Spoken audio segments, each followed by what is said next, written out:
Welcome to the Man Cave Podcast with Dan Casper. Let's do some local sports roundup brought to you by our good friends from Carpet City Flooring Center. And let's start with hockey. And because last night, a humongous, big, whatever word you want to use, win for Chi High boys hockey over, well, they were undefeated, but now not anymore, Stevens Point. Which Memorial also defeating Hudson. So we've got a Chi High Memorial matchup coming up next Tuesday. But Brandon, just for anybody who maybe doesn't know, just how big of a win was that for Chi High last night going up against Point? I'm not sure how I can put it into words. Look, Steve, you mentioned Stevens Point is 24-0. They're number one ranked team in the state. They're a team scoring more than 7.5 goals per game. A team that was just dominating everyone. And a Chippewa Falls team that was coming off one night earlier, kind of had a gritty, gutted out 3-2 win over North. The game Chippewa Falls was losing 2-0 in the first period. They scored 3 goals and they had to hold on late. The Huskies were pushing in those final minutes and almost tied it up.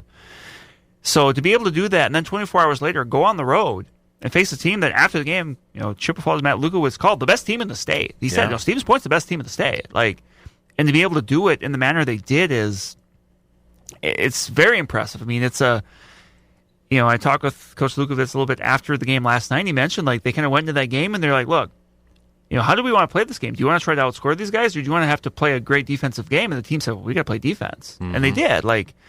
Holding a team like that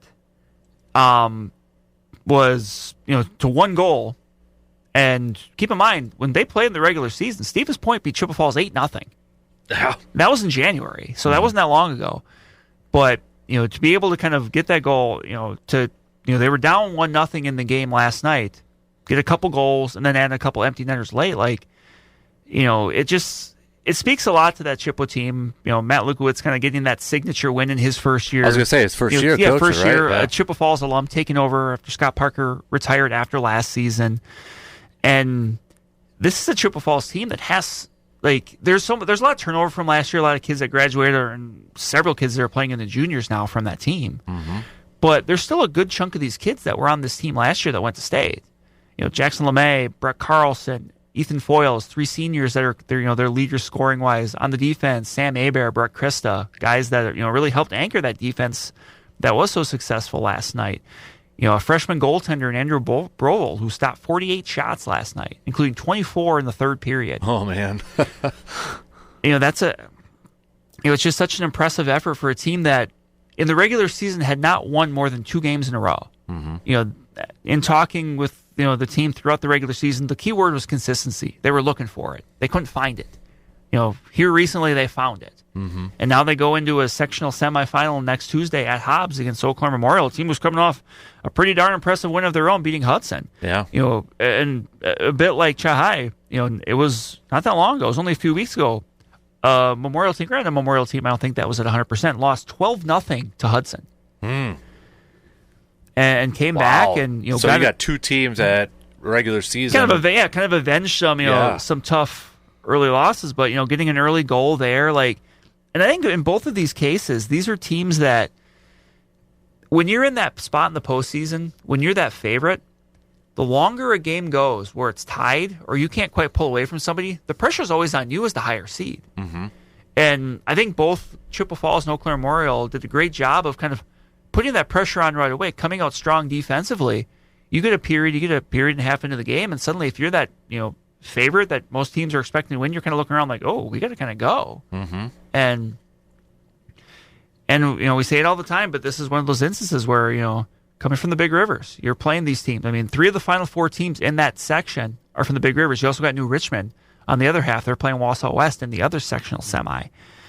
And, you're guaranteed to have at least one Big Rivers team. You could have an all Big Rivers final, which I don't think many people would have thought was going to happen when these brackets came out, but it just speaks to the strength of the conference. And it's funny because I cannot tell you over the years how many Chippewa Falls versus Eau Claire Memorial boys hockey sectional playoff games I've covered. It's pretty much every year. It was the case last year. It was a sectional semifinal at Chi High. It was the most attended Chi High boys hockey game in the history of Chippewa Ice Arena. Mm-hmm. I got a feeling that Hobbs on Tuesday is going to be packed and it's going to be loud. I'm looking forward to being there for it. Yeah. Girls last night too. You had ECA Stars taking down Hudson. Yeah, big win, triple overtime. I mean, that's we talked about that bracket. How how that you could make a case for any of those teams, and I think ECA is certainly in that conversation. They pick up a triple overtime win over Hudson. That's an ECA team that's got some good wins under its belt this year. And now you look ahead at the sectionals. River Fall, you've got St. Croix Valley. They're the one seed. They got Black River Falls, who beat Chippewa Falls Menominee last night 5-2. That was a game I was at for a while. And now you've got Eau Claire going to play Western Wisconsin, who is another team that any of these four teams that are here right now. If you told me a week from now they're going to state, I'd believe you. Yeah, that's just how that section is. It's so deep. You've got so many teams that have spent a lot of this year beating up on each other. Yeah, that. It's not a surprise. And kind of going back to boys hockey, even in Division II, Regis Altoona McDonald. They were down early against Menominee. Yep. Menominee came out strong in that Division II matchup. Ram scores 5 goals in the third period to come from behind to get that win. Now they got to take on River Falls, a big Rivers team. Yep. So, it was a really fun night for playoff hockey in the area. And some of these teams, I will just say, I don't think they're done. Yeah. We might be talking about them in a week. Hey, obviously between Chippewa and Memorial, we're guaranteed to be talking about one of them because someone's going to win that game and play for a sectional championship next weekend. So it's a very fun time of the year. Yeah, just a good hockey night overall when you factor in the nation face-off one with Team USA Canada. Right. So. Wrestling, are we getting close to, where are we at in that time? Well, we got sectionals this week. Okay. So first of all, today we got girls sectionals up in Ladysmith, and that's pretty much every team that's around here. They're going to be up there, and I'm actually going to be up there for a while too today. Okay. And taking that in, and then tomorrow you've got sectionals. Division I, you got Eau Claire North hosting, so you've got all your big river schools. You've got Wisconsin Valley schools, some teams from down by La Crosse. They're going to be there too. Regis Altoona as well. So that's going to be obviously a big deal in Division I. A lot of the Division II teams are going to be in Amory. A lot of the Division III teams are going to be back up in Ladysmith. So you've got some wrestling here pretty close to home, especially if you're a fan of the Division I action. But yeah, this is the last stop on the way to state, which is next week, Thursday through Saturday, down at the Kohl Center. All right, and then I know we had the girls brackets getting released on Sunday, and I believe when you were on Friday, you talked about, was it Division 4 or was it Division 5 that you were kind of curious how it was going to... Division 4 I was curious about because of the depth there, and that it's an interesting bracket, I will say that. I'm for this area, you've got the 2 1 seeds, which are Cameron and Shell Lake, and those are in different ends of the bracket. McDonald is... We got quite a few top seeds in this area, McDonald's too. a 2 seed, what I would call them... I guess it would be maybe the more northern part of that bracket, but that's not...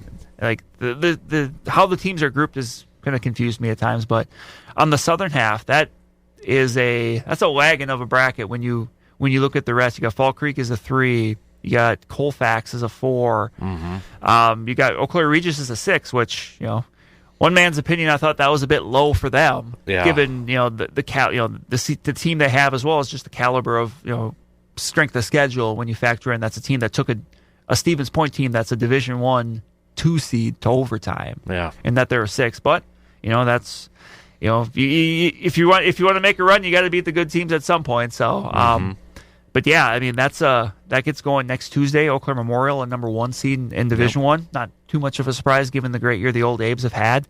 That's Hortonville's a team that's in the mix there. They're always that's a girls basketball team that's always there. Neillsville's a top seed. They're always kind of there. Yeah, Cuba City, I saw. Yeah, Division III Elkbound. They're a 1 seed. I saw them against Bloomer Monday night. That's a super impressive team.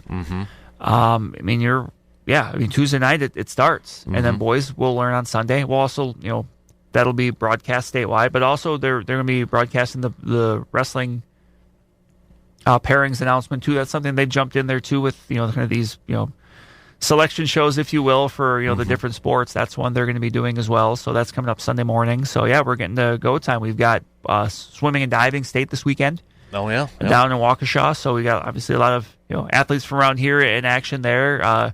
Gymnastics, the Big Rivers Conference meets at Chippewa Falls tomorrow.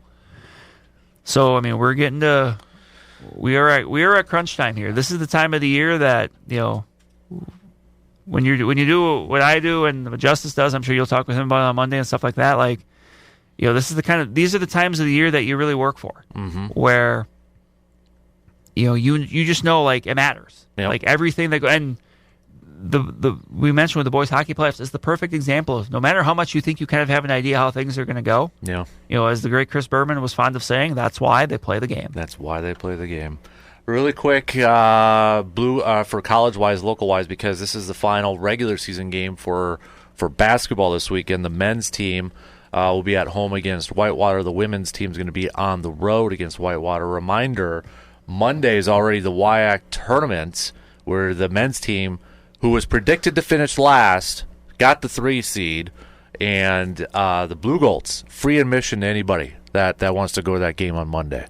So if you want to pack the Sonotega, you haven't been there, perfect opportunity for that. Also, we've got Blue Gold hockey. I mean, you talk about rivalry with women's and River Falls coming up. I mean, that's a big one there too. So Stout, meanwhile, basketball, they're going to be wrapping up their regular season coming up here too. Just double checking. What was that? Oh, no, got sidetracked there.